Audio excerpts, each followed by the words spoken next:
ஐயோ இவனா? இவன் ரூபா கடன் வாங்கியிருந்தேன், இப்ப கடத்தை கேப்பானே. என்ன வாரான் இப்ப என்ன பண்ண? ஐயோ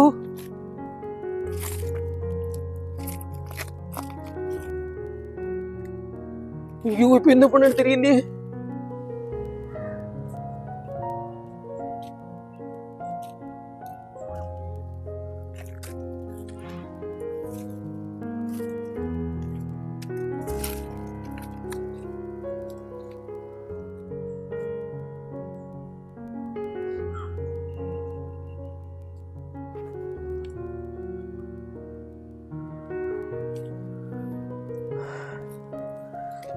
நல்ல வேலை.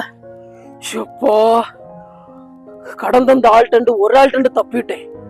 இன்னும் எத்தனை பேர்கிட்ட தப்பிச்ச போறேன்? ஐயோ எனக்கே தெரியல.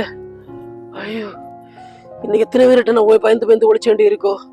ஐயோ ஒண்ணும் ஓடல.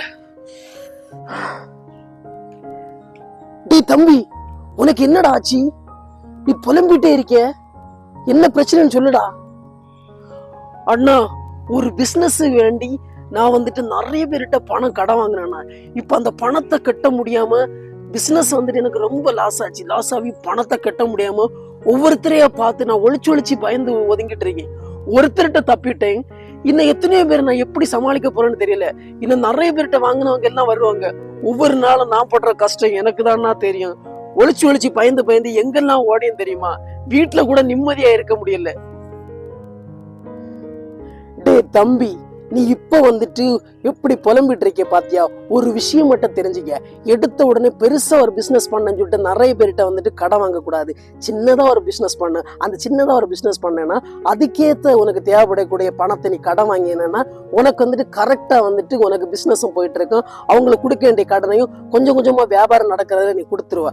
நீ இப்ப என்னன்னா அளவுக்கு அதிகமா நிறைய பேர்கிட்ட நீ கடன் வாங்கி இப்ப பாரு, உனக்கு பிசினஸ் பெரிய பிசினஸா பண்ணி அது லாஸ் ஆன பிறகு ஒவ்வொருத்தர் யாருக்கு இல்லாம பணம் கொடுக்கணுமோ அவங்களை கண்டு நீ ஒளிச்சு மன நிம்மதி இல்லாம அங்கங்க பதுங்கி இருக்கே.